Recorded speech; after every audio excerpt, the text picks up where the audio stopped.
Hey everyone, this podcast is sponsored by In-House Media. In-House Media is currently offering premier services for all of their clients. From web development to LLCs and trademarks to radio advertisements and even producing fresh new podcasts and more. The difference between In-House Media and the other local web development competitors is with In-House Media, you actually own all the media that's developed for you.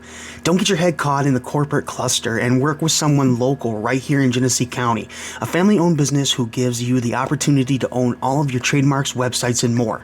Visit them online now at inhousemediaofficial.com and use the promo code Burton Beat to receive 25% off your first service with In-House Media.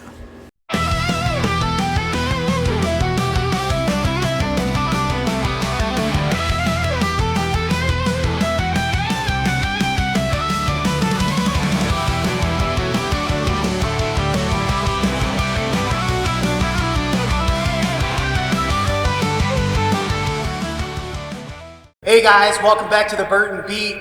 We're here today with breakfast at 2 p.m. I am your host, Jeff Evans. I've got only one of my co-hosts today. I got Travis Woolridge. I've decided to say his last name because he got a little pissy about the last episode not having the last name on there. So Don't tell him my government. We are at New Path's location over in Flint off of Miller Road. I think the address was Hogarth was the address. Yep. So first let's jump in. We'll just have you guys introduce yourselves. What's your name there, sir? I'm Michael Graham. I'm the guitar player. Okay. I'm Jordan Sturdivant. I play bass. Hang on. Pauley Zimmer, drums. All right. So that's so obviously just elephant out of the room right here. So there's no singers in the just all instrumental. Correct. Right on. Okay. I do want to know because it's a very peculiar name. I got to know what made you come up with breakfast at 2 p.m. Around the time we officially started, I was just kind of living like a hoodlum. I was like 18 or 19 almost, and was always like into staying out really late. So you stay out till like 4 or 5 a.m. and then you come home and you wake up at like 2 p.m. That's kind of like all that's in reference to. Okay. And it sounded cool when like other people said it after a while, so it stuck. Yeah. Wasn't that technically? Well, no, because that brunch is a lot earlier than that. So. That's like between lunch and dinner. So when we were saying it earlier, I for some reason thought it was 2 a.m. I'm like, well, obviously they got their name like out of the bar. That's the first thing they're going to do is that breakfast at 2 a.m. He's like, no, it's not. 2 a.m. Yeah, it's 2 p.m. I've heard all sorts of mispronunciations of it, or like people get like one word of it wrong. Like, oh man, the one flyer from last year, I think it was the Corktown 2 flyer. p.m. for breakfast. Yeah, it was like way off. 2 Not p.m. even the right sequence. Right. Well, that's so like when you guys get big enough and then there's tribute bands, that's what it'd be 2 p.m. for breakfast. Yeah, or they can pick a different number. They can do breakfast at 3 p.m. or 4 p.m. There's a lot of options left. So, brunch at 1 a.m. So, how long have you guys been doing music for collectively?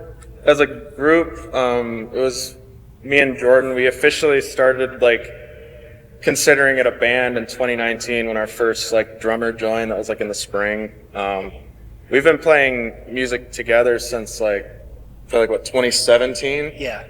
But yeah, that's when it like became a band and we had like material and stuff ready. Okay.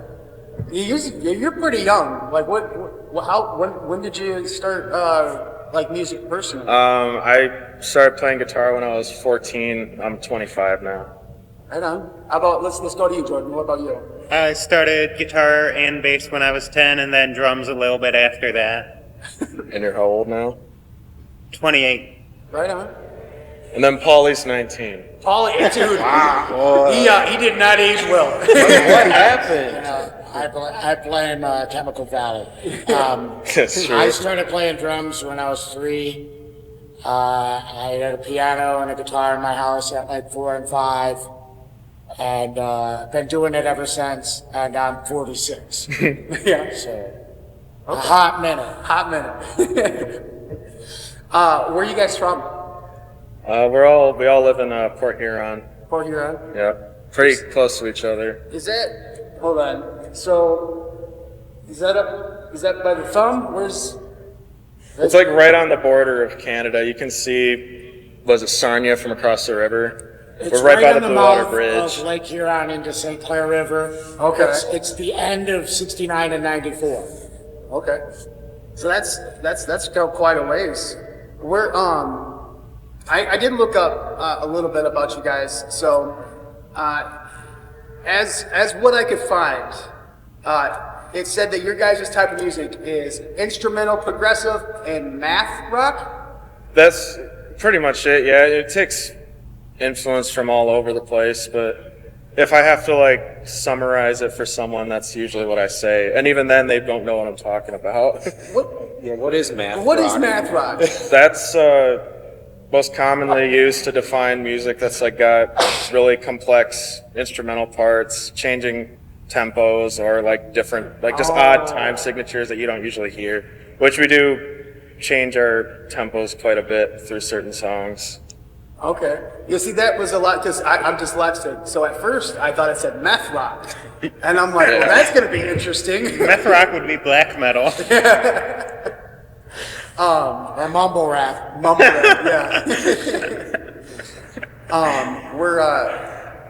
You guys, how many songs do you guys have, like, right now? First album was 13. We had a 3-song EP, so that's 16. And then the last album we did was 23, so we're up to, what, 39 now? Your last album had 23? We did a double album. Wow. That's impressive. Thanks. So where did you guys record that at? Just Jordan's mom's like basement. Yeah, I do DIY recording, so we did it ourselves to do live drums. Don't even have any samples on it. It's all real drums. On the album, it was before Pauley joined the band, so I did all the drums on it. It was just the two of us with all the instrumentation, save for like a handful of guests that we had do like horn parts and stuff. And well, one of our local friends' solo name is like Yeddy, Yeddie. Nice. He played cello on a few songs, and we had an out-of-state person. Shout out to Yeti! Yedward! And then we had an out-of-state person play like a few like keyboard solos, but everything else was between the two of us. Okay. That's awesome. Now, where did you find Pauley? He just walked in when they did. Yeah. Initially, they started, their old drummer is a bass player in another band down there. Okay. Called Dick Hickey. Shout out to you guys. Shout out! They shared a practice space that was right down the hall from another band that I was in, like in the archival basements of Port Huron, like Prohibition era basements. And so like, yeah, I heard them in between us playing songs and was like, holy shit. Like these guys are awesome.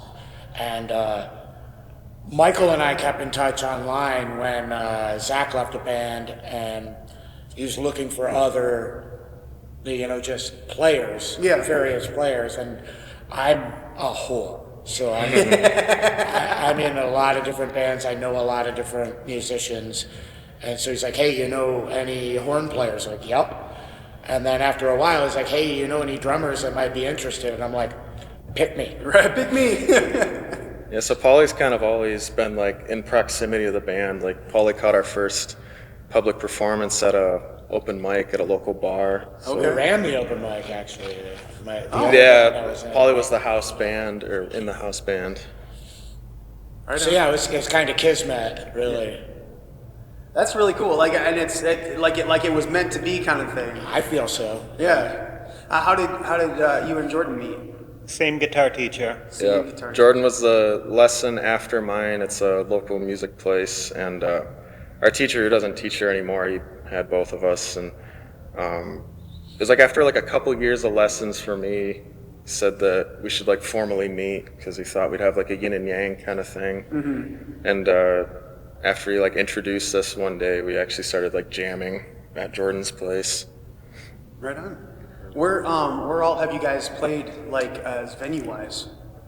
Well, you have like a local hangout you go to a lot? There's not a lot to do locally. Like places come and go, but like the one major like DIY, thing was it's called the Schwank Soundstead. It's like a studio / rehearsal space for rent that's out of like a house. Oh. And Shout out to the two-headed dog. Shout out to Brendan and two-headed Randy. dogs. yeah. Much love. Other than that, like, there's like certain bars come and go that do music. And then like little DIY venues, like we had a clothing store on the main drag at Port Huron that did some really successful shows. But, one thing or another happens, they end up closing because it's hard to make money trying to like operate like music out of a place. Yeah. The most reliable ones for us have actually been like yearly recurrent festivals. We were on Weckelfest 2 years in a row and LBMA Fest 2 years in a row. Yeah, these are both like little music festivals. Weckelfest is just out of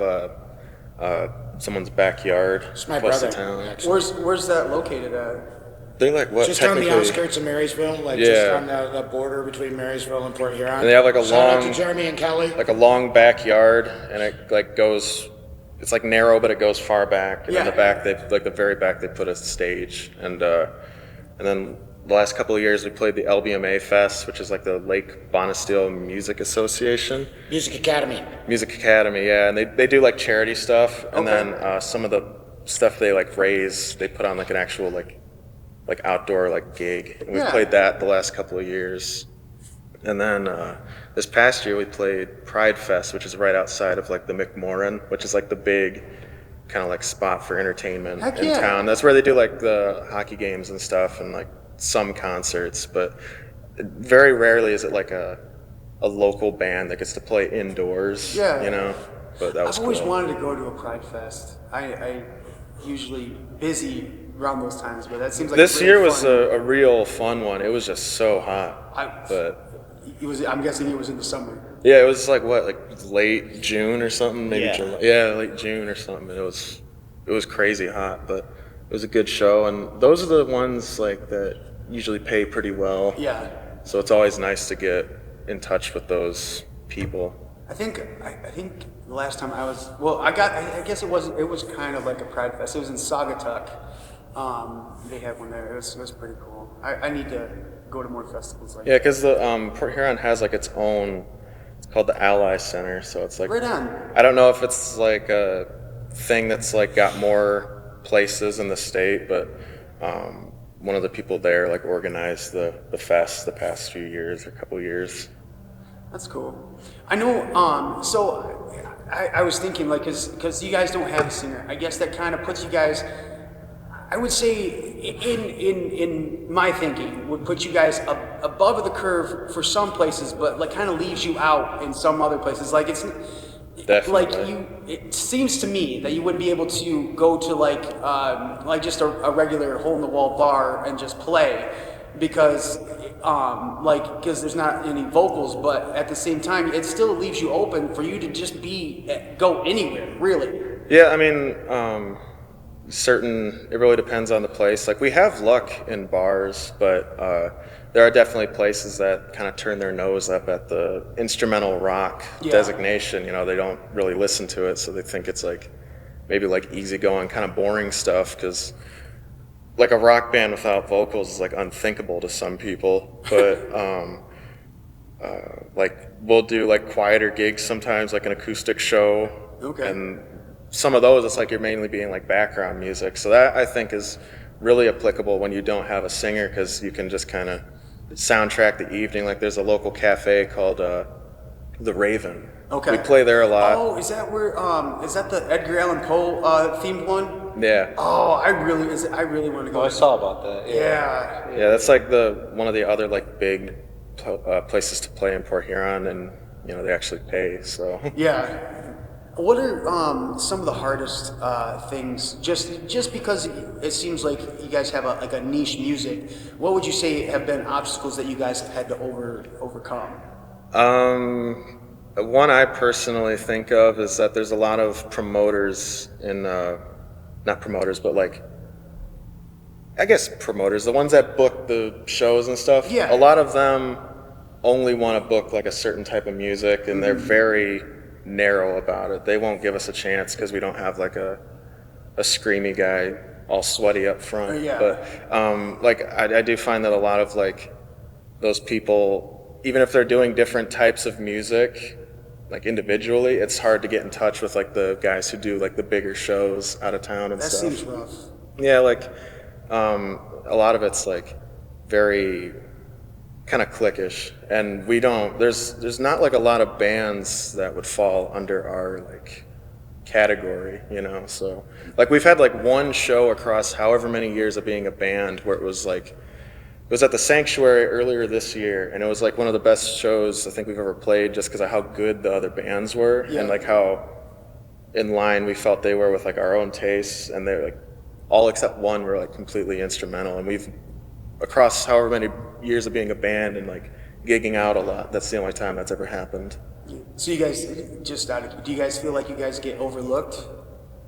Well, I mean, I don't mind being underestimated, because if we get the gig and we get to turn up, right, we show them what for. Right. But I get annoyed if it feels like somebody, doesn't even care to like listen to one song. They wanted a cover band that plays pop songs. They didn't want progressive math rock. Yeah. So it's just a little out there. Even if we did have a singer and they somehow fit in the mix of this, we'd still be kind of like a little out there for a lot of like very just normie places, I feel like that would be very difficult to have a singer for the type of music, because I have listened to a little bit of your music, because that makes a lot more sense going into knowing what math rock is now. So for the different change-ups and stuff, it seems like even if you guys had a singer, it would be, I would think as a singer, it would be very difficult to keep on pattern with what you guys We play. wanted to have one at first, like when we had started, and we were a lot more like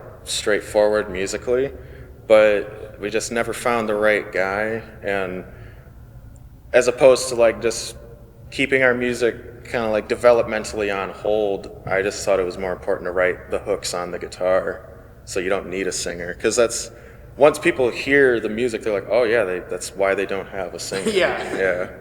Very complex. I rarely have people that see us and afterwards still say like, oh, you just need a singer. That's pretty rare. When they do say it, I'm like, if we add a person, we're adding keyboards. Yeah, another instrumentalist. Right on. You guys thinking about putting out a Christmas album?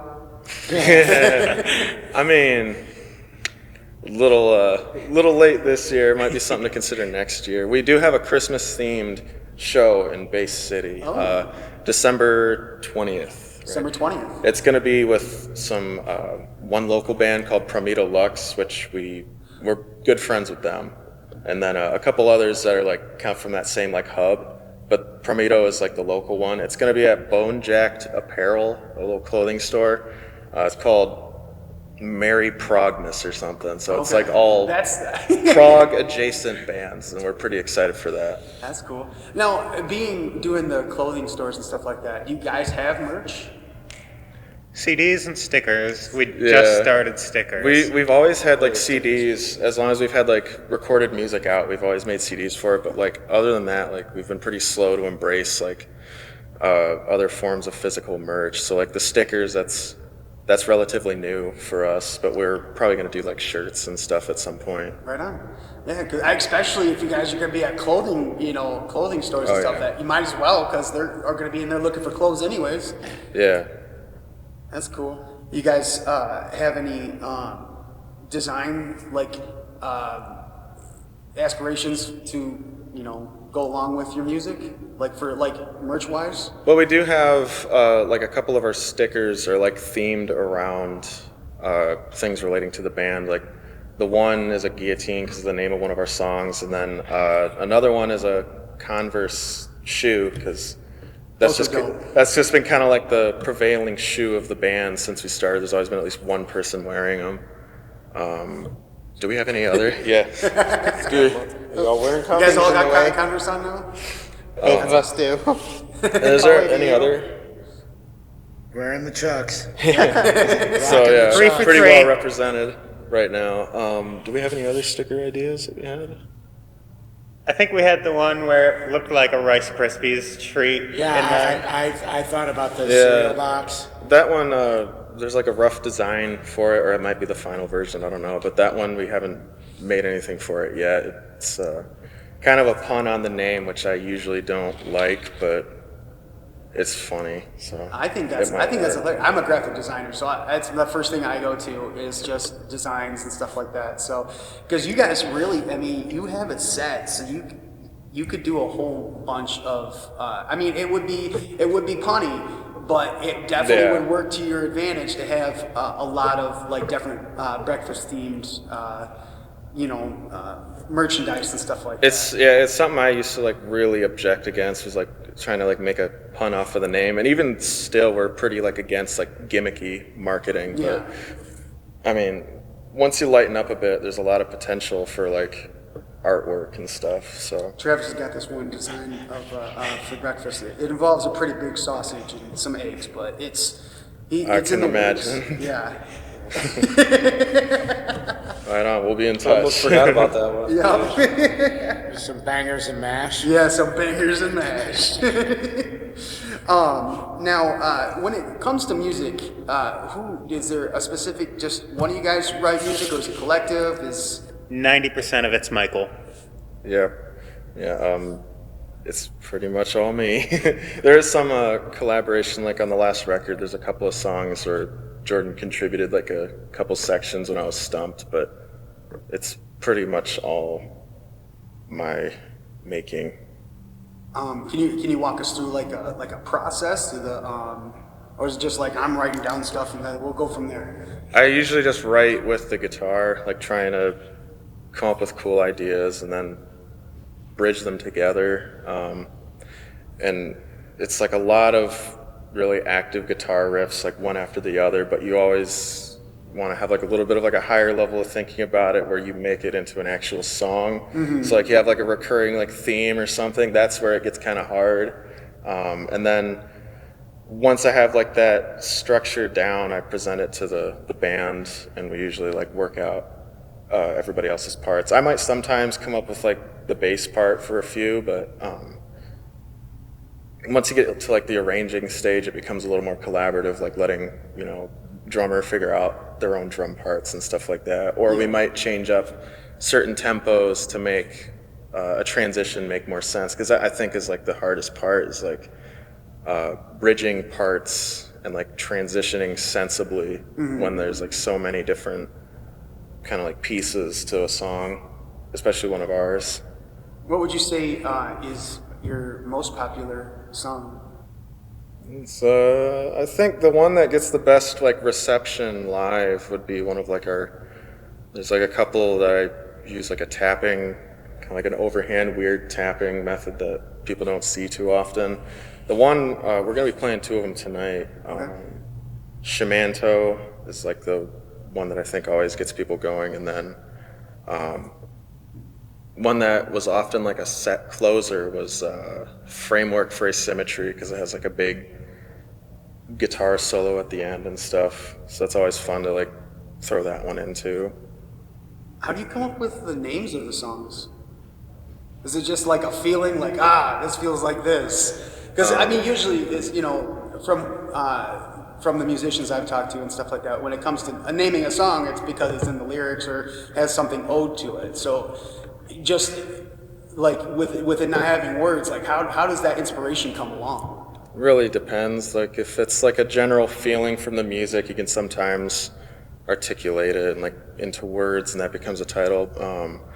And then on the last record we did, we originally conceived it as like a concept album where we would have like some singing on certain parts, but that part kind of just didn't happen in the end. We didn't want to keep delaying it because we just wanted to finally get it out. Some of the names stuck from that based on like where that song was going to be like in the story sequence. So like there's certain like names that maybe like show like a plot or like an evolution of a sequence of events basically.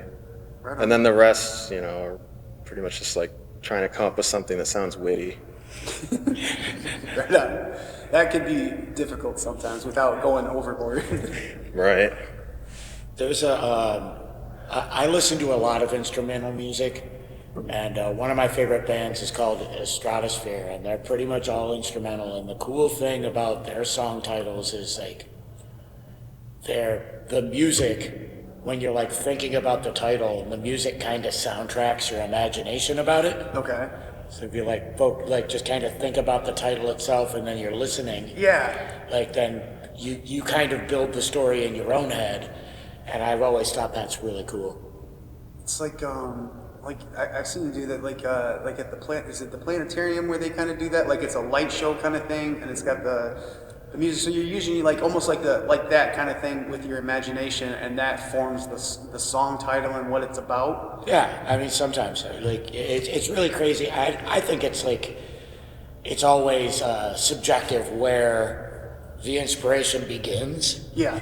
You know, but like when it works out like that, I've always thought that to be really, really fascinating, really cool, really entertaining. Right on. I wanna get down to the meat and potatoes of you guys. No pun on your breakfast theme. What I'd like to know, just individually, can you tell me a little bit about yourself? Like, what do you got? You got any hobbies outside of music? You guys have an interesting day job. Do you still play pogs out in the backyard? I want to know what's a little bit more about you guys. Pauley should probably go first. I feel like Pauley has the most to say on that. I'm in a bunch of bands. I stay pretty busy that way. I make art. My dream job was always working at Jim Henson's Creature Shop since I was a little kid. That is cool shit. I take things apart and make them other things. Like I'm the weird cool old guy in town, I guess. I can feel that. I'm really good at taking stuff apart. I just not so much putting them back together. So I could get that a little. Taking it apart is more fun. Yeah. That's what. And you said you act as well earlier. Yeah. I mean, when I have the opportunity. I did Rocky Horror for about a decade. I was a Riff Raff 6 times, and then I was the music director a couple of years ago. Curated a band, and figured out all the music. And that was particularly challenging because the scores they gave us were for the Roxy stage production in like '74, but we were taking our cues from the movie music. Yeah. So I had to like transpose like sax parts on paper and stuff like that by hand. That's great. And like kind of listen to it with my guitar, figure out melodies, write them down, and then move them to a place where the sax player could read it and all of that. So that was super challenging. But that's what I love. I love the tedium of that, the challenge of dissecting it and like Frankensteining it back together, And you said you played Riff Raff? Yeah. Did you do the vocals for Riff Raff? Yeah. Like at the beginning high part or the intro? Oh no, the intro was generally done by a character named Trixie. Okay. During the stage production. In the movie, it was Richard O'Brien that did those vocals. Yeah, okay. But generally in the stage production, they have a character named Trixie. If it's a larger ensemble, that'll be a separate character.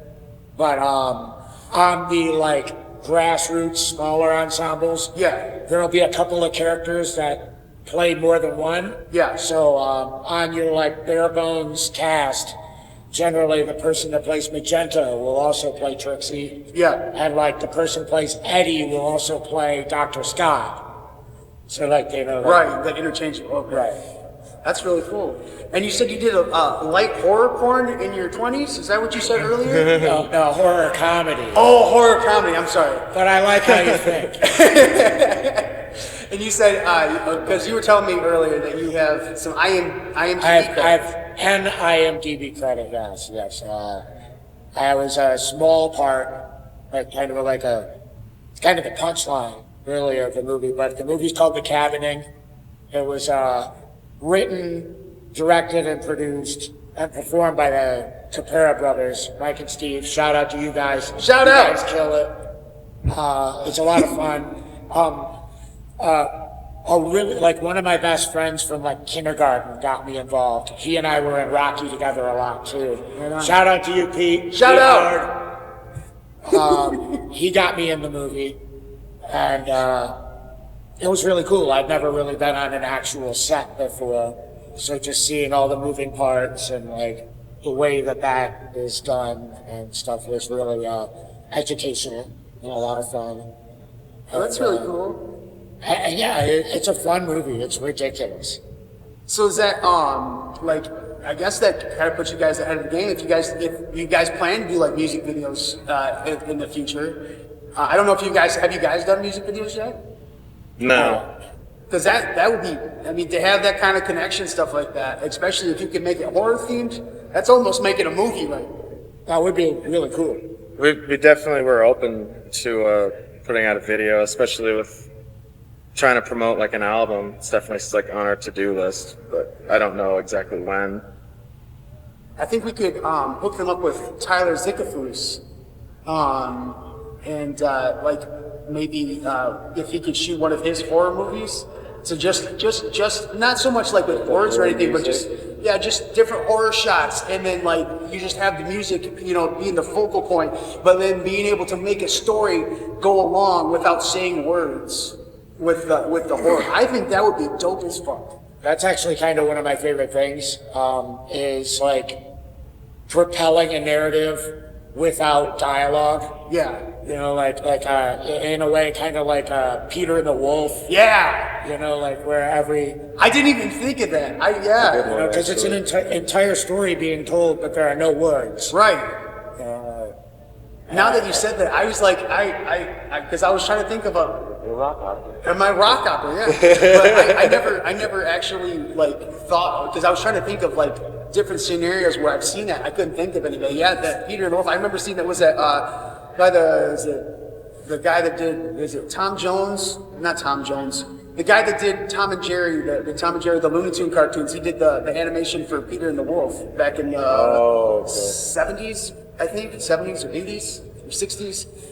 In the 1900s at some point. He did it. He did it. So that's, that would be amazing. And that, I think, would put you guys ahead of the curve. I think that would be awesome. It sounds delightful. I would love to do something like that. At some juncture. I think maybe that's, maybe in a week or two, maybe I can get something going with you guys to see if we can get that rolling. I mean, if you guys are open to it, because I think that would be dope. Yeah, of course. Certainly not opposed to it. So. All right, Jordan's turn. I want to know more about you. So I don't do a ton of stuff. Mainly, I'm in this band and I do a bit of recording at home. I have a pretty basic collection of mics, but it's enough to record live drums, basically record a whole band live, which we normally record all our practices, and then I sync up a phone video of it with that. And I'm just slowly practicing doing recording. I also just bought a house a little bit ago, so I'm working on the house right now. Yeah. Congratulations, you're 28? Yeah. That's amazing, great job. Especially in this fucking economy. The idea was basically make a home studio with it. That's dope as fuck. I think Breakfast isn't the only thing I've recorded. I've recorded an album for Storm Theory called Blood Moon, and I've mixed 2 of the singles from Yeti. Yeah. Messiah of Fire. Oh yeah, I have my own solo music called Messiah of Fire too. It's a little bit of metal, well, mainly metal, yeah. And then I have, for shits and giggles, I made 3 MIDI albums just to see what I could make. That's awesome. One of them is just Nintendo 64 sound fonts all the way through. Just see what songs I could write with that. See, are you a gamer? Little bit. I don't have a huge game collection. I kind of just have my comfort games for the most part. What do you like to play? Deep Rock Galactic, some of the old Saints Rows. Basically, my computer doesn't run a ton. It can run about like Xbox One era games is about what it can handle. Okay, so you do emulators or are you PC gamer? PC gamer. Okay, right on. Was it Saints Row? That's one of them shoot 'em up games, right? Or is that kind of like Grand Theft Auto? Yeah. It's like far more arcadey Grand Theft Auto clone. Okay. It's like this, I guess the direct competitive game stuff. Okay. Yeah. I'm not a big gamer. I mean, I do dabble in Pokemon Go. I'm not gonna lie. I do like to collect them all. But as far as gamers go, I don't know. I mean, I think that I had a Sega Genesis and an Atari, so. Yeah, right on. Respect. Right on. No, that sounds really cool. And you should be very proud of yourself to be able to be 28 and buying a house. Like, that's amazing. Yeah, this economy sucks, so. Yeah. What do you, just out of curiosity, what do you do for, like, a living? I just work at Lowe's. I just do merchandising. It's not really a customer-facing role at all. I'm bad with people, so keep me away from customer-focused stuff. I basically just like move steel, build fixtures, build displays, that kind of thing. Pick things up. So it's mainly just working with my hands all day. That's cool. Hopefully gloves, because I feel like you Yeah. get a lot of splinters if you do not. Yeah, they give us gloves. Well, now we know who can hook us up with the set materials for you guys' music video. Hopefully it was fun. Like, perfect place to work if I'm working on upgrading my house because get the discount. Yeah. There you go. Oh yeah, because I bet that definitely helps, you know, with home improvements. Yeah, my next upgrade is insulation for the attic. So, obviously I know special order it. We get a 20% discount for a week coming up. So, order my insulation then. Yeah. That is smart. That's smart. All right, Michael. You had time to think. Yeah, I'm in another project called a Karmic Cycle. It's like based in Ferndale. That's a really new band. I'm like their replacement lead guitarist. They sacked their singer and guitarist in the same kind of span of time, so I'm one of the replacements. We just had our first like proper show last night at the Orchid Theater in Ferndale.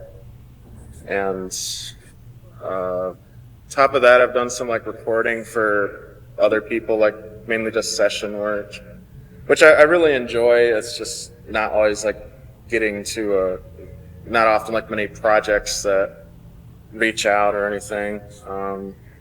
I write music to maybe do like a solo album one day. It's probably more like a folky sort of singer-songwriter kind of. If you want, I'll record it for free. There you go. Yeah, so So like a that John might be in the Denver kind works. of thing, or what are we talking? Probably more like Joni Mitchell, Tim Buckley sort of thing. Travis knows some of them people. Yeah. Yes, that too, actually. On top of that, I'm a pharmacy tech. And, What? yeah. Oh, we got the hookups on the drugs, dude. Oh, no, just joking. Just joking. So that's been like my job for the past couple of years, but I'm not like a big career person. It's mainly just sustaining myself to keep doing music. Yeah. So I try not to get like sucked into like a full-time role that eats up all my free time. Well, so pharmacy tech though, like, do you have to go through a couple years of college at least for that? No. No? Oh. No, it's really, it's not like I mean, not anybody can do it, like, but there's not like a lot of like learning you have to really do. Like, there's no like formal college stuff, but, you know, there's a lot of training and, but it's mainly just putting pills in the bottles, handling customer transactions and calling doctor's offices and maybe trying to like work around like insurance issues and stuff.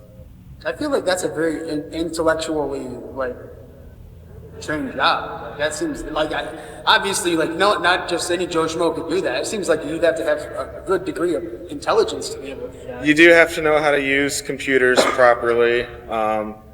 You have to know how to deal with people, and not necessarily just in the sense of being like a doormat for like an ornery customer. You also have to know like when to shut them down. Yeah. Because I have like an inability to eat shit from anybody, so it's maybe not the best job choice for me, but yeah, I mean, before that I worked at like fast food, which I actually find a lot of parallels between those two jobs, and then a couple like very brief like other jobs. Like I was a tire technician for a little bit, and then my first gig was a dishwasher, so it's kind of nice to get out of kitchens for good, because every musician back in Fort Huron, it seemed like, was working in kitchens at one point. Yeah, I've had my share of working in kitchens. Well, mostly cooking, but that's at bars and whatnot. Some of these so-called local media companies claim to sell you a website and a digital platform. But did you know that when your agreement ends, they own your website and your digital platform? Not with In-House Media. We build and design websites, logos, and radio and TV ads, trademarks, and more. And when we're done, you own all of it. We also provide web hosting, tech support, SEO services, and so much more. When we're done, the site is yours. The trademarks are yours. Don't get your head caught in a corporate cluster. Work with somebody locally right here in Genesee County. Online at inhousemediaofficial.com. In-House Media. We're in the business of building business. Do you have any other hobbies outside of music, or you like setting fires? Yeah, no, I like just like poetry, reading, and I'm not really a gamer anymore, but I was.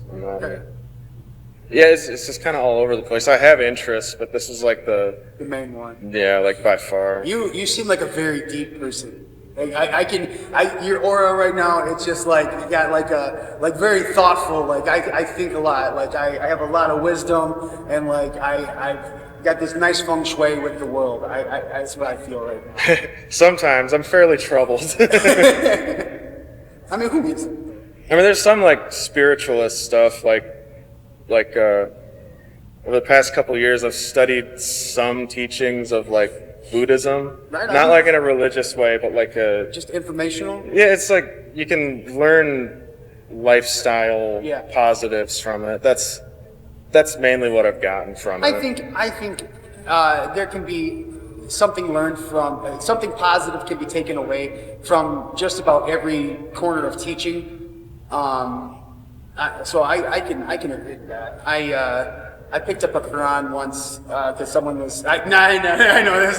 I just just out of curiosity, I was reading through, but just so I'd have knowledge in it. So like if someone was talking to me, I wouldn't be completely ignorant. Yeah, it's good to read I guess like philosophy and stuff. That's also an interest, but like it's good to just like look into that type of.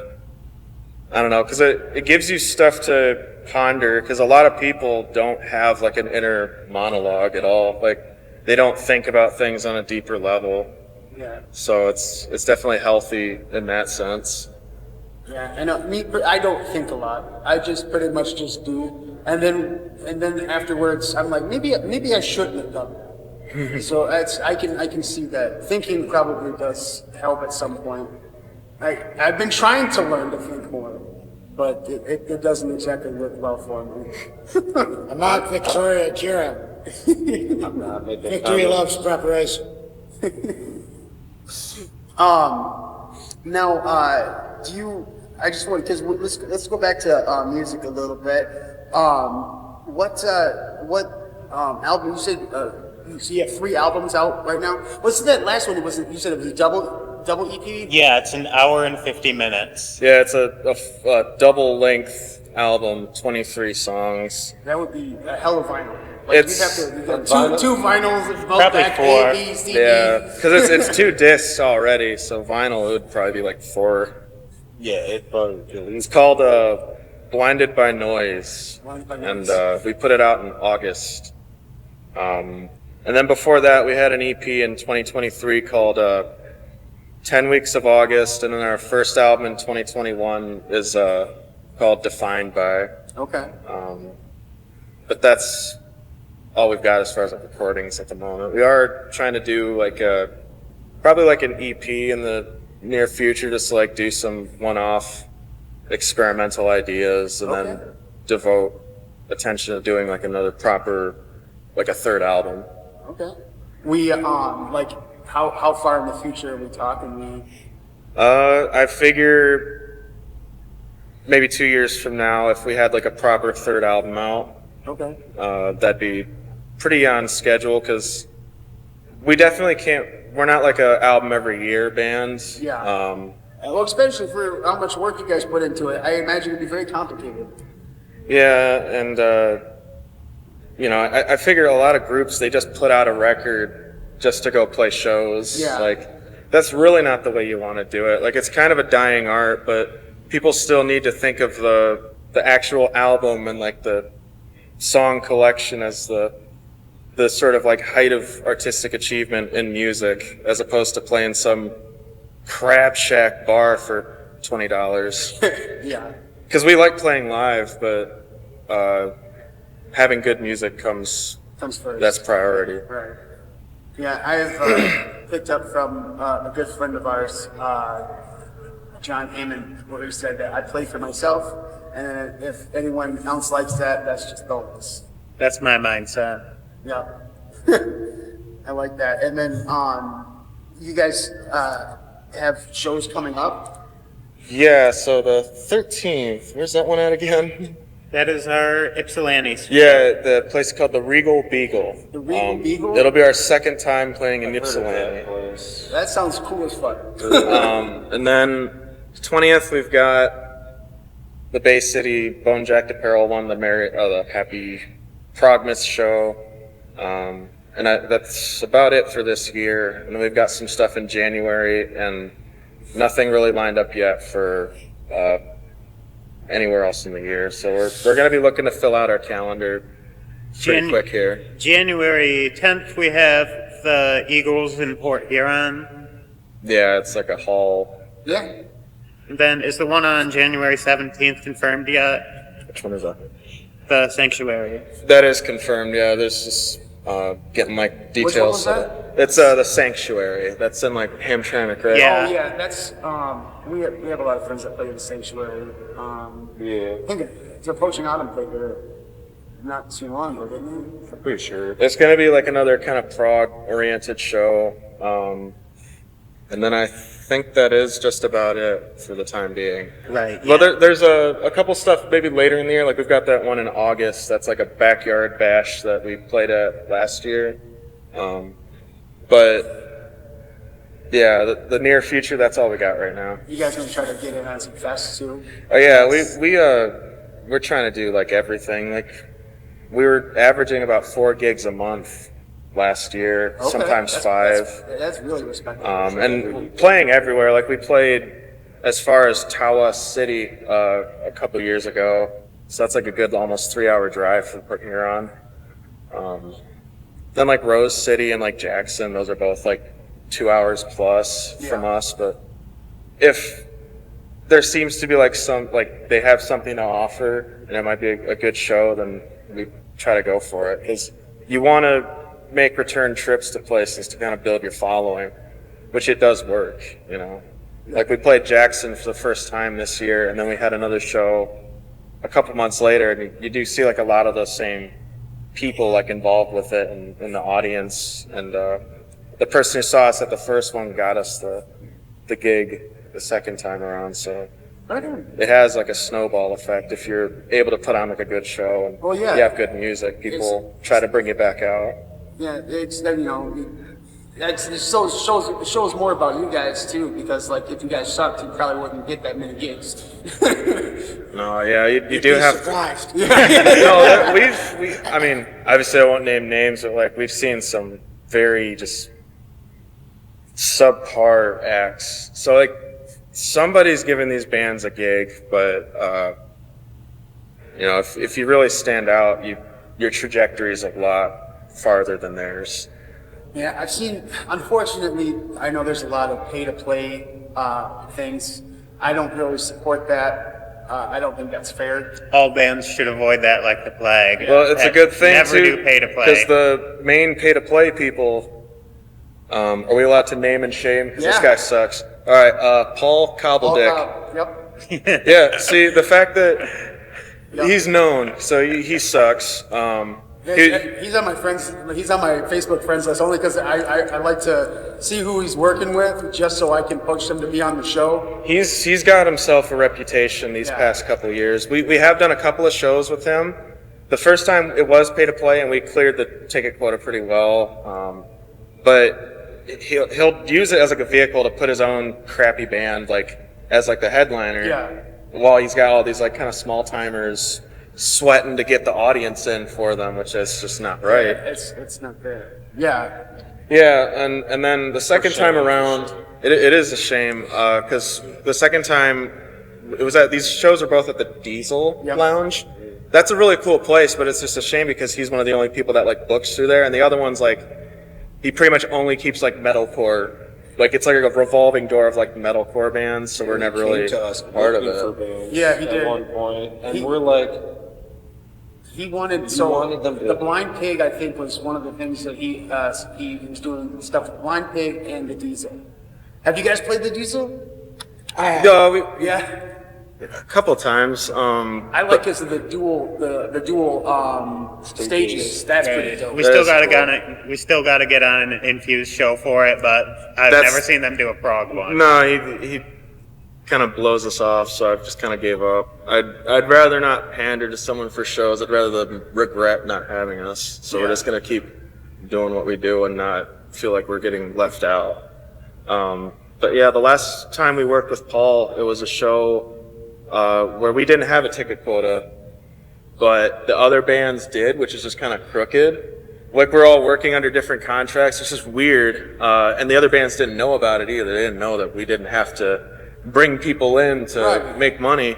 But he kind of tried to screw us of our cut of the door that night because he tried to make the argument that nobody said they were there to see us, even though we had 5 people. That's not my girlfriend showed up and brought a bunch of her friends. So he was trying to screw us out of that money, which, what is that logic anyway? Everybody should just get a cut of the door. right. If you're playing. And we kind of, we kind of took the money from him. My girlfriend would go kind of scare him, say yes, we did come to see them. Our ticket money is going to go to that group. Right. And it should be a collective too, because it sucks if one band's not pulling their weight, but you still got to split it with them. But for the most part, if even though you tried your best and stuff like that, you did your part. You're there to play. You should, Right. That's what you're getting paid for. So Yeah, I think that's it incentivizes people to bring audience members anyway, because they know that's going to be where they're getting their cut of the money. But I've never seen that logic applied anywhere else. No. So it's if you're listening to this and you're in a band and you're on the come up, and this guy Paul, he goes under Reliant Concerts. That's the moniker, and his full name is Paul Cobbledick. No, it's embarrassing, but don't let him fool you. He's got nothing to offer you. You're just being used. You've been called out. Yeah. I know. I don't know why my mind goes straight to Cobblepot. Oswald Cobblepot. Yeah. That'd be better though. Yeah, because he's wandering around trying to get your money. Yeah. Right. No, it is really awful, and that's the whole thing we're trying to phase out. We're trying to build up a better music community and a better system. It's fortunate because, other than him, we really haven't seen too much of that. Yeah, across all the places we've It's played. not the standard. No, And you definitely have some shysters that they leave out the fact that you're not getting paid until after you're done. Yeah. That happens. That's always gonna suck. But as far as using a contract to gyp you, we don't see that too often, thankfully. I do know someone that tried to do that, but it's only hearsay, so I'm not going to say it. But I do also think that venues need to, even some of the bigger venues in Michigan. Not saying the ones that they mostly just do national acts, but the ones that have a lot of these local bands that open for these bigger acts and stuff. You need to pay your local bands better. yeah. Yes. Yeah, it's cool you can bring people in that people know from across the country or across the world, but it's got to start somewhere. Sometimes it's not got even to start like, somewhere. It's not even. Sometimes it's not even like an original band though. They'll have the local groups open for like a cover band from out of town. Like the McMorrin, and the indoor like seated like stage area is usually just like an out of town cover act. Like I think I saw like an ad. We're getting like the Nirvana Experience or something coming in. So it's like some guy dressing to look like Kurt Cobain, probably with like a fake blonde wig. Yeah. I mean, whatever, but it's lame to me that's what that entertainment hub is being used for in our town. Well, a lot of the openers too have to eat shit too. Like I feel like they have to do all the heavy lifting, and now I understand that the headliners do work, but for the most part, like the openers, they eat shit. We were talking about this earlier, off camera obviously, but like I've been to concerts where like the openers have been better than the main acts. But then, like, you hear that, like, they're not paying their openers worth shit. And it's like, but you're asking, because I've seen posts out there from different venues and stuff where they're looking for openers for those acts that they're bringing in, and it's almost like they're begging people to come play. They'll call it an exposure gig. Yeah. This will be good exposure for you. Well, there was I mean, I can't pay my bills off exposure. Right. I could, but that's a whole nother story. It's just, Hello, Semco. I'm paying you an exposure this month. Right. I remember there was a really funny one. It was like a steak restaurant trying to get bands to come in and play for free. We'll give you a free dinner. Free steak dinner. Yeah, and it's like, I might play a song or two for a free steak dinner, but I might not for a whole like an set. evening of entertainment. No. Not a whole evening, no. But That's like in like the whole, because we've DJ'd for years now, like both of us, like in the DJ world, we're like, you get places where like they don't want to pay their people, but they're like, oh, we'll leave you a bar tab. And what if I'm not a drinker? Like you and I don't really drink, so like if I'm not a drinker, what's the point? I'm coming to play for free. You get this many free drinks, okay, but I don't drink. Or they'll tell you, oh, well, you're not going to get paid, but you can sell your merch. But it's like, we've only had CDs for like the longest time, and there's some bands that might not even have any physical merch. So it's like you're getting screwed. You have to put money in to make your merch in the first place. So. Right, and then where are you getting that money from if you're not getting paid? Yeah. Anyways, 'cause that's really where most of our money from the CDs goes, is just to printing more CDs. Right. For your exposure. Yeah. You're doing your own exposure. Plus, that's what the internet's for nowadays, right? Yeah. Like, you don't really need that. You don't need to pay money to really expose yourself. So. Now, are there any venues that you guys are interested in trying to do, like that you haven't been able to do yet? Oh, there's quite a few. I mean, big ones. Really, the Sanctuary was like one of the most exciting ones because I kind of thought that was a bit out of our league, but they're coming back. Yeah. What's some other ones like on the wish list? St. Andrews. St. Andrews. Where's that located at? Downtown Detroit. Oh, okay. Yeah, lots of places in Detroit. Shelter underneath St. Andrews. It's like the setting for 8 Mile. You know, Oh, okay. even on a smaller tip, it'd be cool to play the old Miami right on freaking right on Cass, downtown Detroit. That's a cool place. Yeah, I mean, Or just Blind Pig. Blind Pig. That's another one. I do like the Blind Pig. I'm not gonna lie. Last time I was there was this hella awesome food truck outside. It was, I think they sold it's just hot dogs, but they had all kinds of condiments you never even thought about putting on a hot dog. I'm like, this is blowing my mind. Well, speaking of like food truck set events, like we also did the Arts Beats and Eats earlier this year. That's pretty big. That was a big one for us. I was really happy with that. Oh, what was that last band we did? Was it The one- Heat Above? Heat Above? Heat Above, I think they were. Heat Above, they were there because they said they had opened for... I don't know, but yeah, no. I mean, that's pretty cool though, because that gives hell of an exposure. Yeah, we had the cultural music and acoustic stage, so we weren't like a plugged in proper show, but it's a lot of foot traffic, I a lot of it's a really stuff big to do. show. Yeah, So, it's hopefully if we were to do it again, I'd hope we'd get like a better stage. You demand main stage. Yeah. You demand. We are telling you now. Put these people on main They stage. deserve main stage. Whenever the application comes back around again, we'll definitely try to get on that. I don't think it's passed yet. We'll put our stamp of approval. Yeah. What our big stamp of approval. Hey, we've got over 1,000 followers. Yeah. Come on now. But so is that the biggest turnout that you've played at? I mean, the Pride Fest, that was a lot of people. We've had big turnouts and stuff. That was probably one of like the biggest like people coming and going and like seeing you. The span of time we played, we could have played to like 300 people. Yeah. And that's and you've got the ones that stick around, so it's just good to get your name out there, and even people just seeing your name on like the flyer.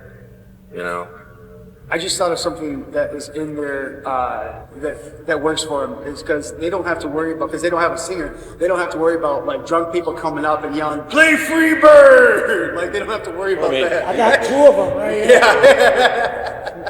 Good chunk of Freebird's instrumental, right? I guess you could do your own rendition. Do you guys do any cover songs?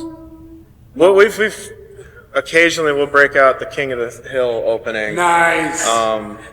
We do have like some songs that we want to do covers of, but it's more kind of like proggier stuff, like maybe doing like a cover of Frankenstein by the Edgar Winter Band. We'd really like to do that, but that might be better safe when we actually do have a keyboard player. Yeah.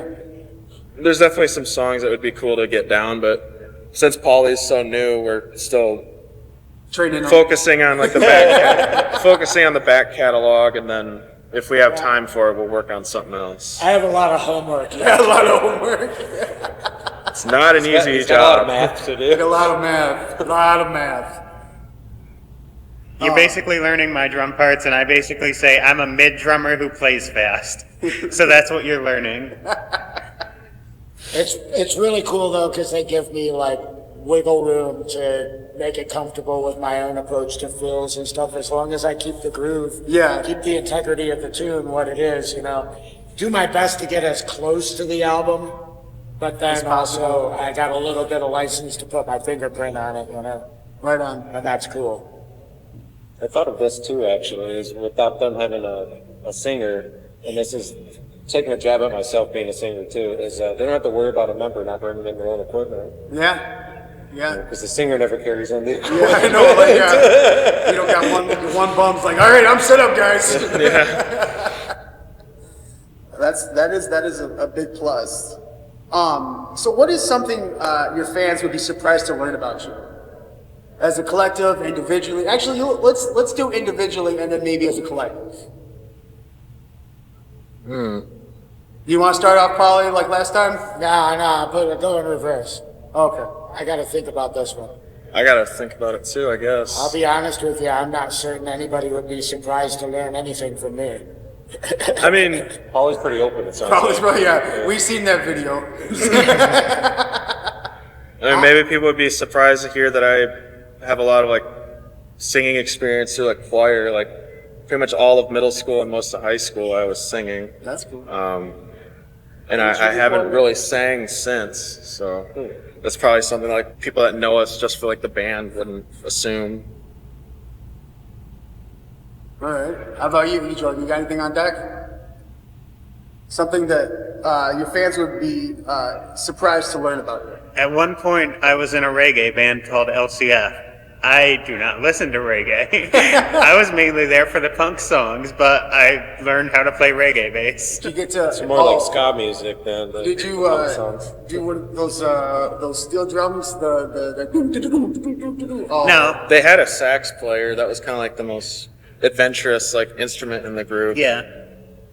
Yeah, The sax player, Michaela, actually did a few little sax parts on our album. we And put the out. prior EP in 2023 Yeah. on a couple of songs. Yeah, there's 2 sax players we hired for it. Or maybe, I'm trying to Definitely think, like she might have played on all ska, 3 yeah. songs on the EP. Get down to some ska music though. So.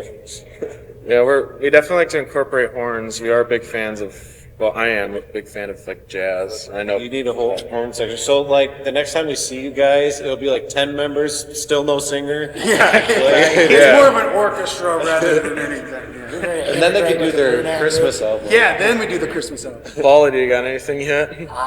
Maybe people could take a look at me and be surprised to learn that at one point in time in my life, I was a very accomplished door-to-door Kirby salesman.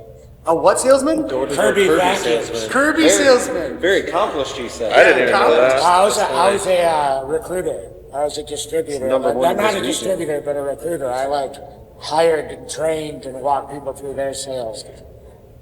I sold 2 in one house once. Nice. That was the high point. That's a 2 in one. $2,000 machine 2 in to 1 09, house? man. That ain't easy. Oh, in I 09? thrifted Oh, one for crap. $40. It's like, wow, what year was that? That was When- 09. The what? 09, That was so 09. like mid-housing market crash. I did Getting somebody to drop thousands. I didn't realize that they My sister bought one back at that time too. I didn't realize that they did. I thought that was like a 70s, 80s kind of thing. Oh, they still do it. They Wow. still make.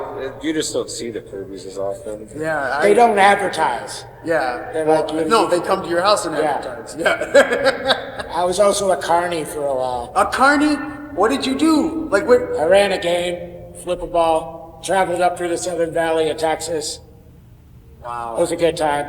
I've had some adventures. You say that like you've always wanted to do that. Okay, all right. I've always been interested in doing carny stuff, but then like I've always also been nervous about because they kind of scare me a little. It's a traveling soap opera. I'm amazed they haven't done a reality show about like carny life. You know, the three out of the 3 of you, I would not have expected you to be the carny. That does surprise me. Yeah. Achievement unlocked. There you go. You know, I've always wanted to put on like a carnival style music festival That would be with like interesting. sideshows and like fire breathers and all that kind of stuff. Like, Yeah. A lot of the coolness of that has already been kind of done though, because like Rolling Yeah. Stones had like their rock and roll circus or something. yeah. I'm pretty sure there was a Kiss tour that was like, the concept was to be like a carnival style like theme, but it ended up kind of falling in like their less, financially prosperous period. So I had to get canned because Yeah. it would have cost too much and they wouldn't have made any money back. I think our best bet is probably just doing a busker fest. We talked about that Yeah. too. I think that's probably our You best just want people to perform in every corner. I do. Every corner. I feel like there was something kind of a little bit like freak showish in Port Huron. Like, didn't they have like some bands and then there was some like, That was 2019 boat night, 2018 maybe. That was when locals actually were on the panel, and we had 36 live groups that were all either local or regional, and then we had an aerialist group. My band headlined on stage, and we were dressed up like circus performers, and then we had essentially acrobats in front of the stage. Where was this at? In Port Huron. yeah, they do the boat night every year, but now it's different. It's like just cover bands playing, probably like the stage by the McMorran, is that what they Yeah, usually that have? would have been. But we've played a sidewalk show on boat night because there's a tattoo place that does shows like right out front. Yeah. So we were kind of rebelling against that because you could hear them off in the distance, and we had our little crowd on the sidewalk as well as a few other bands. That's insane. That was the one that got rained out, wasn't it? Where we were the only one that got to play, and then everybody Yeah, else after yeah. us, it started pouring. a few gyms that were in Jameson County. Like I feel like I wanted to start going to Port Huron more. I remember when Cicada was on the show, they talked about you were doing the porch days. Yeah. And they pretty much play in different people's front yards. St. So you Clair could does just- something like So you that. could pretty much just walk down the I think. sidewalk and see different bands playing. Like, There's an international play on your porch day every year. And Okay. I think a lot of people Just like, don't kind know. of pick up the reins on that. okay, that's pretty cool. They were doing porch concerts in St. Clair this summer, I think. I saw King Norman. That's another one of our band friends. They were I doing know. it a lot. Genesee County needs to get it up, man, because we need, we need inspirational Viagra. That's what we need. Like, cause Pauley's over there living his best life. I'm pretty sure that's called. Well, we can't talk about that. Like, he's been a fucking carny. He's door-to-door salesman. I've seen He's been some in things. porn. It's Seen some things, Jeff. What's it? A horror comedy. It was horror com. No, that's amazing. Say I did a couple What we of do- films in college and not particularly. I'm kidding. I never went to college. Big thanks to our new sponsor, New Paths. They are a dedicated recovery and support organization right here in Michigan. New Paths provides compassionate, evidence-based treatment and resources for individuals overcoming substance use and rebuilding their lives. Whether it's outpatient support, residential care, or recovery housing, they're helping people find healthier, brighter futures every day. Check them out on Facebook at facebook.com/newpathsinc to stay connected. Learn more about their programs and see how they're making a difference in our community. That's New Paths Incorporated, changing lives and opening doors to new possibilities. Visit their Facebook page today. Now, have either of you guys been to college at all? Yeah, I got an associate's degree for free because basically there was a program called Middle College where you basically replace your last 2 years of high school with college classes and end up with a free associate's degree. I thought it was Mott. Yeah, through Mott. Yeah. They do that here through Mott. So like in this area. But you Mott. I got an associate's degree at the St. Clair Community College, and then did a year at Oakland University. I actually lived out there for a while, and then I just grew to hate it. Yeah. And I was like, I'm not gonna do this anymore because the career it was a biology-based degree, and unless you're going into nursing, which I really didn't want to do, there's just no money to be made in it. So It's a very hard job. that's the thing that sucks about college in general these days. Is like it seems like ever since I've been like able to go to college, there's only been like maybe 3 or 4 career fields that are actually prospering after they get their degree, which is like I'd say nursing, like medical field, that's always popping off. IT would I think maybe like AI is going to start shafting those guys a bit. They might be It is. yeah. So but I mean. The other one is like certain types of engineering. Yeah. Everybody, and those career fields, everybody's just swarming them. Flocking. So you're going to be in an oversaturated market trying to get a job anywhere. Yeah. It's hard. It's like the hot houses now. There's too many. Yeah. No, I mean, it could be wish you could have gotten a degree to ITT Tech. So. I did go to. Is that where your degree's from? Yeah. Yeah, there I did was. go to the tech I went to center for 2 community years. college too. Do what? I did go to the tech center for 2 years for electromechanics. But I Electromechanics. also did a ridiculous amount of acid. Oh, I bet that helped.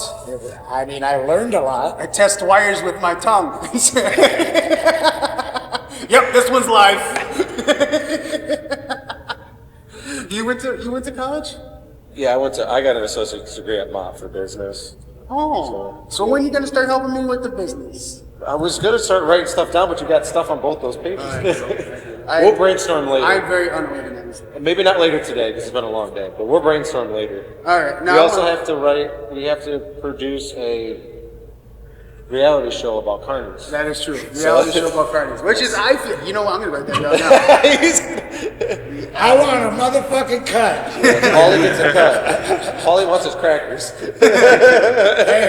I'll host it. Yeah, but I want you to host it like the guy from Twilight Zone. Yeah. Rod Serling. Yeah. This is This is the carnival Carney zone. Zone. The carnival zone. Hey, some carnies don't like being called carnies. All right, so I'm gonna ask a very personal question here, very serious. If each member was a breakfast food, who would be the burnt toast? I was gonna guess Pauley, but Rockstar hangover cure. Little known fact. The carbon. Slick it. That's Aquarium filter. I do like me some peanut butter toast. I do like peanut butter toast. You ever like mix peanut butter with maple syrup and like Hell yeah. whip it together? Oh, it's so good. I think it's a southern thing because honey peanut butter. Oh, that's different. yeah, no, because my grandparents are from Kentucky and they got me hooked on that. I love it. And not Kentucky, not Alabama. Kentucky. That is why my eyes are too close together. Incidentally, that pairs really well with bourbon. Yeah. That's what. Don't they have? Yeah. Well, That's what happens when you have breakfast at 2 p.m. right. Exactly. Well, if you're having breakfast at 2 p.m., what time are you waking up? 2 Who says I sleep? Oh, just It means you wake up at 1, give yourself It's a half bold an hour assumption you're making. Give yourself half an hour to make your breakfast. Yeah. Good Lord, that's just like. Pauley's over there living like the best life. He's the rock star of the fucking group. I feel like. Crying out loud. Oh, Pauley's been all around. That's great. Now, as far as the difficulties of your songs, what is more difficult, a Michigan winter or your hardest guitar part? Oh man, I'm not a sports like. No, I'm talking about winter. Oh, I'm sorry. I thought you said Michigan winner, like Michigan's like team wins or something. No, fuck sports. No. Yeah. I mean, I don't know. I can handle my own guitar parts, but like the winters sometimes get pretty. Lately, they haven't been as bad, but like some of like the ones from like before, it seemed like global warming was actually starting to take effect. Well, because Port Huron, you guys get a lot of lake effect, right? Yes. Yeah. So it's A lot if you're relatively close to water, it's just like a extra like 5 to 10 degree like cooler. Yeah. Plus how windy it is. Damn, that's got to cut through you like a knife. I mean, you can build like a tolerance like the cold. Like I went on like a fairly long walk during the polar like vortex earlier this year. That sounds awful. It was pretty. It was okay, but like I happened to go by like the water, and I was like, I might actually die. So I had to vacate the water. boardwalk. Yeah. Local musician dies today taking a walk by Port Huron. Now, speaking of guitar difficulty, what would you say individually your instrumental parts is the most difficult song for your parts? It may not be all the same song, but like per instrument, what would you say would be the most difficult per instrument? So like what's most difficult on guitar, most difficult on drums, so on and so forth? I mean, it's definitely. If I had to think of like the hardest part, like if I had to like teach it to somebody else, would probably be like the overhand tapping in our one song Shamanto. I mean, I can pull it off, but it wasn't like easy like building that technique up to be able to do it consistently. For me, it's actually the bass from To Kill a Billionaire.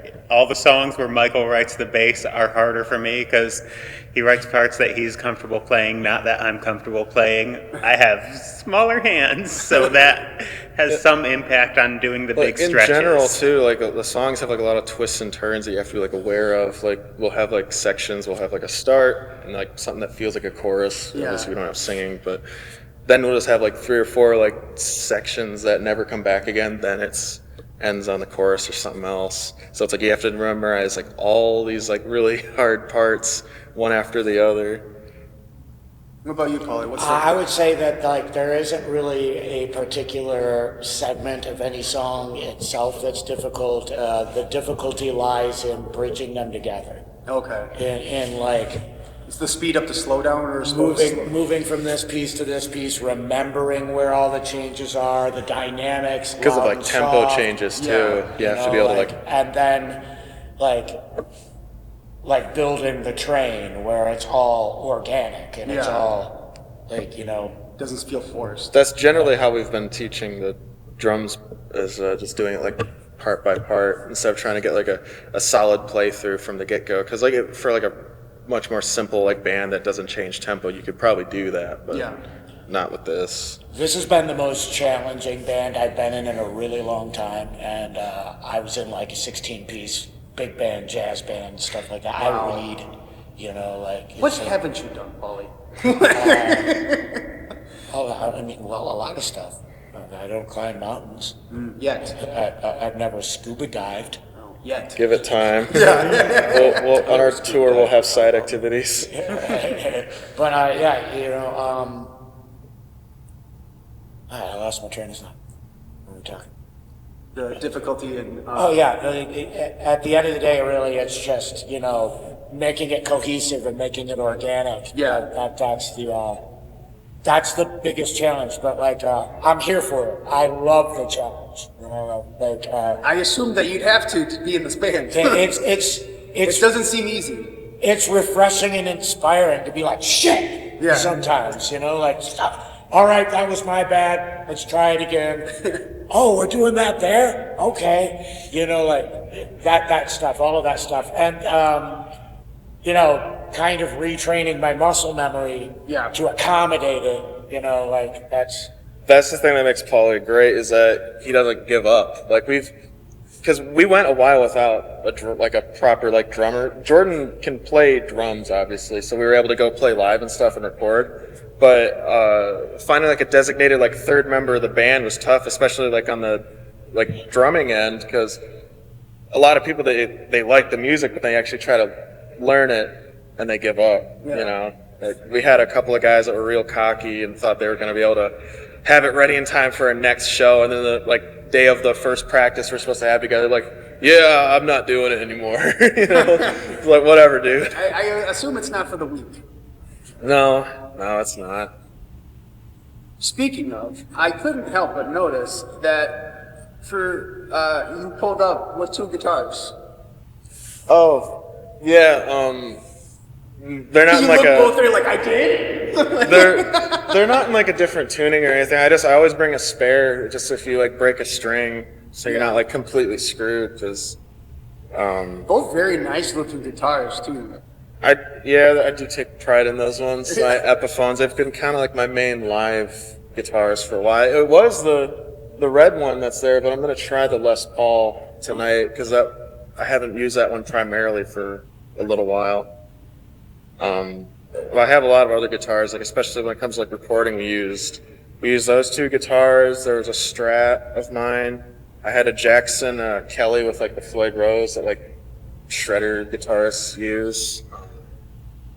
There's just like a couple other like odds and ends, like different types of acoustics, and for my other bands, since they play in a different tuning, I do have to like have like a different set of guitars. So I have a lot. Yeah. I mean, they're so pretty to look at. I just bring the whole collection too, like just so people can look in awe. Like I like your bass too. It's very pretty. I don't know how to play them, but I like looking at them. I've been trying to buy that bass for years now, and right when I thought like I might have a chance, Jordan started using it again because Jordan switched to like a short scale for like a while and then brought that one back out. So, well, what's the story behind that? Basically, I fixed the output jack on that one, so I started using that as my main, and I still got to change it on the short scale, but I like the long scale because it holds tuning better. It also just sounds better. Like a jazz bass is second only to like the P bass as far as like the Fender catalog goes. I definitely prefer the jazz bass just because it has a narrower fretboard, so it fits my fingers better. The only bad thing about Fender products is it feels like they all get that same input jack problem where you can't actually connect the cord or the wire anymore. That's why so they all have to get fixed. Yeah. I imagine that helps a lot too, is to learn to know that stuff instead of having to pay somebody for that. On my guitar that I have at home, I changed my own pickups on it. Like I can solder. I'm not amazing at it, but I can do it good enough to change pickups as long as I have a wiring diagram. Right on. So I know we're getting to where I need to get you guys to play, but I just want a couple more. What holds in store for you guys? I think what's your guys' goals for the next couple years? Like where you guys want to be? What's your goals? I definitely have another album out. Be doing like actual tours. Really just doing everything that like a good band does, like touring, playing out consistently, growing musically, making, because you never really want to like repeat yourself or feel like you're taking a step back. Right. It really is just like doing everything that we can do, and then the stuff that we have done, just trying to do it better. Right on. Hopefully be making some decent money off of this, because like the past couple of years is like the first time this band has like made like okay money, so it's like you really want to keep that Keep going. it going. Probably get some merch down the line. Yeah, more merch. More gigs.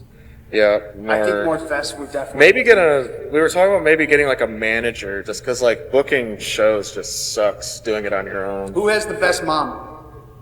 That wasn't me like a pickup line. I mean, just like, what's it like for the manager? I don't know, because it's like you'd have to have like somebody who already knows how to get in touch with businesses to get you to play there. Someone who knows how to take charge too. I'm sure my mom would be supportive, but I don't think she'd really know like how to do it. Yeah. I wouldn't trust my mom with any business thing related. She'd be way too worried about it. Yeah. I have one of those smother mothers. We'd have to contact mine via Ouija board. So, she might have a connect on the other line, but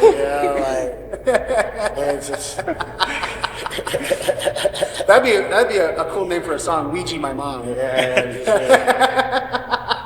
I like to say that at work a lot. Like, hey, go get the Ouija board. Somebody tell my mom on you. All right. What is there anybody in particular you'd like to collab with?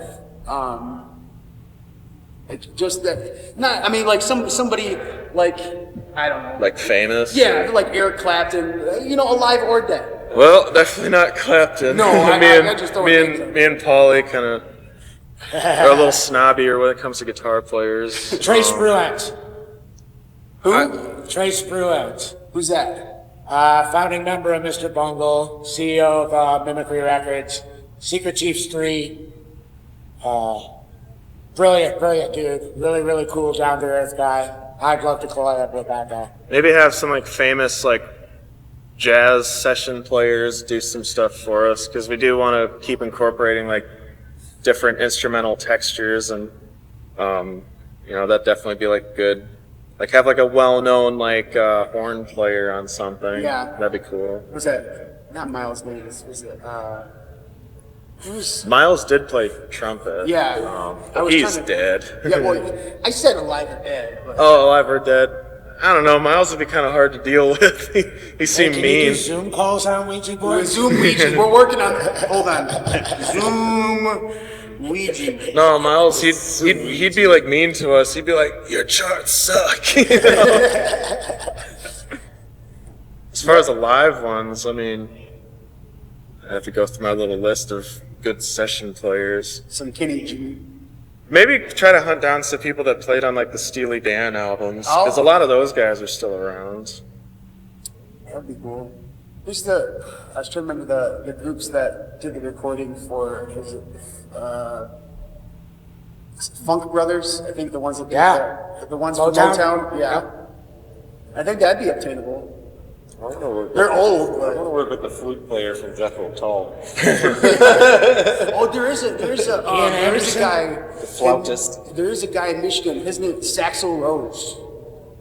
That sounds familiar. I know he played with. What was that song? It was was it Moravan that he played with? It was one of the bands down in Detroit he collabed with. But it was really cool. But anyway, let's get to our fans and stuff like that. For people who aren't familiar with your band, what would you say would be a good entry song into you guys' band?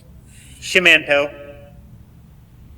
Yeah, I mean, a lot of like the songs off of our new record, because that's the direction we're gonna be in. If you wanted maybe something that's a little easier to like get into, I'd say not much off of the first album, but our EP from 2023, 10 Weeks of August. It's 3 songs that are kind of like a good middle ground between the first and second record. So that'd be good to check out. But other than that, just you know. I think Golden Age was a pretty good precursor of things to come, really. Yeah, that was. Oh, it's a track off of our Constructing a Golden Age is the full name of it. It's one of the EP songs, but I mean, you could just jump around on our current album, and most of the songs will have like a hook that's like right in the beginning. So. Right on. No, I like that. All right, now one last serious before we get you guys playing, because I'm really excited to hear you guys play. Who would survive a zombie apocalypse the longest? Not me. Yeah, I'm out. That's probably me. I was gonna say Probably Pauley's been all Pauley. over the place. At this point, half zombie. The carny. It's probably going to be me. I'm pretty sure I'm the only one that's formally weapons trained in the band. Formerly weapons trained. What kind of weapons? I studied CLAB for a... You did what? I studied Project CLAB for a good long time. So Wow. This man is an enigma. He is like a Rubik's Cube of a man. I love that. Next time you just have Pauley. Yeah, just Take the hour. No, I had a really fun time with you guys. Hopefully you guys had a good time. Definitely. Is there is there anything that you guys want to bring up before we get to you guys playing? Just check us out on all streaming platforms. Our YouTube is easy to find. You know, just check out our new album, and if you like what you hear and you know of a place to get a show or something, you can always contact the band Facebook, or we're also on TikTok now, which my girlfriend primarily runs. Awesome. We're pretty accessible, so like us and follow us and share us on all our all the stuff and buy our stuff. Yeah. Merch will be coming soon. Show up to the shows. Yes. Give us money now, even though we don't have all the merch yet. Donate for better music. Right on. Right. All right. Well, thank you so much, guys. I appreciate you guys coming. Thank you, New Pass, for letting us do our podcast in your building. Thank you so much for joining us on this episode of the Burton Beat. You guys have a good time. Stay tuned for the music.